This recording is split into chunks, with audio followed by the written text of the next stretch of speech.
The Celtics blow it by not looking into Butler? Well, yes. I mean, they didn't look into it draft night, apparently, because the Bulls didn't call the Celtics. Yes, the Celtics blew it to the extent that the number 3 pick in the draft, John, plus, say, Marcus Smart or Avery Bradley, take your pick of one of the Celtics glue guys, plus Jay Crowder, because you can't have, apparently, Jimmy Butler and Jay Crowder on the same team. Is that a Marquette thing? I think, I hear it is a Marquette thing.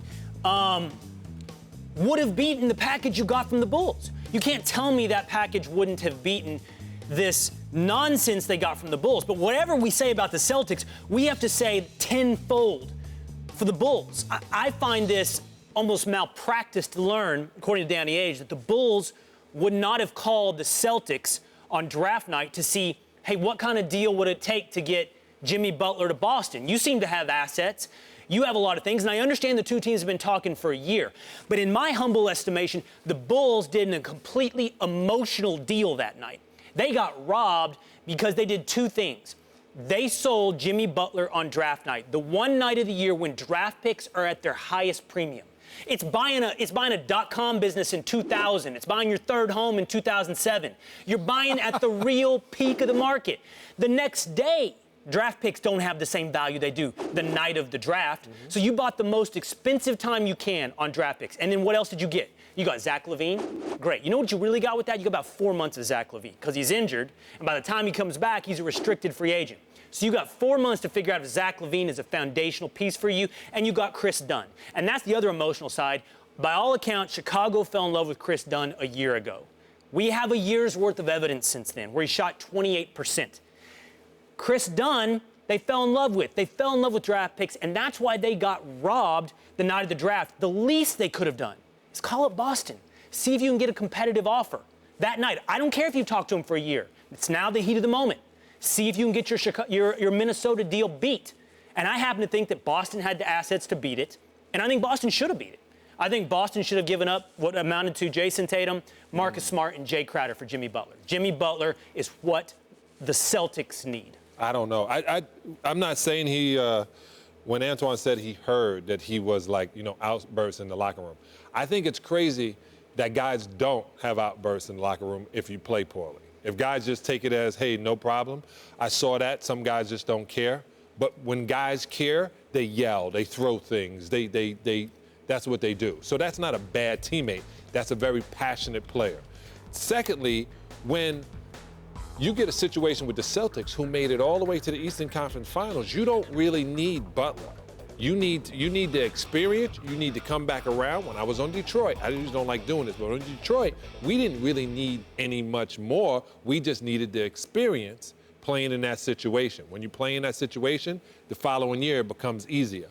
Butler going to Minnesota, going back with his original coach, just like Antoine said when he first got in the league, we didn't know he can score. He got with a guy who told him he can score. I think it's a safe place. And it's crazy that Boston, that they would send him to Minnesota, just drop him off like that. I think it's something that we don't know. Something must have happened or something in their brain they want to get rid of and leave it alone. Zach brings them in, that high-flying, the slam dunk champion, the great look, the public. They're trying to get their public persona a boost. Coming off an ACL injury, though. Right, they get 4 months of Zach. He should get some stem cell. I'm going to talk to you about stem cell before this week is over, and that HCL will be right.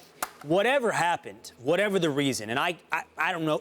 I don't know. What does Antoine Walker know about the Bulls locker room? I guess he has some friends in there. One thing we do know is the Bulls locker room is divided, has been divided all season. There are 2, 3, 4, 5 different stories coming out of the Bulls locker room about who is what kind of guy. John, you got to agree with me. Yeah. There is such thing as a bad teammate. Right. I don't know if Jimmy's it. I don't know. You don't know. We're not in there. It's a blame game about who is and who isn't a bad teammate. And you could also make the distinction between bad teammate versus bad locker room guy. Right. And bad environment. And that's the point. Whatever it wasn't working.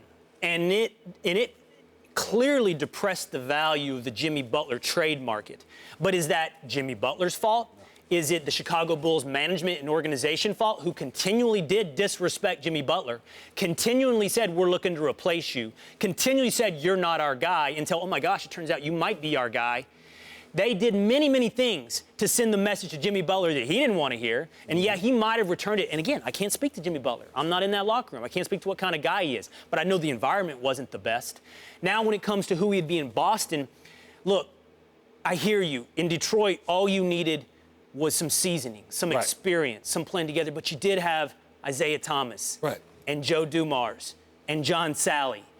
And I love Dennis Rodman. And Dennis Rodman, and and more, and the microwave, and more. Right. But I really like the Celtics. I like their future. I like their present. But I don't think they have the horses just yet. They needed someone else who could get rebounds and who could score along with Isaiah. They needed somebody who can do exactly what Jimmy Butler does. Now, who is he in the locker room? That's Danny Ainge's job to sort out. But I think there was a deal here that both sides could have talked more the night of the draft. Yeah. But Butler's situation was bad all the way when D Rose was in Chicago. Those two butted heads a little Remember, bit. because he emerged when D Rose got hurt and everything. When he came back, who's the man, who's the face of the team, just a whole bunch of things. I think it was a great thing that he gets to go to Minnesota and start all over.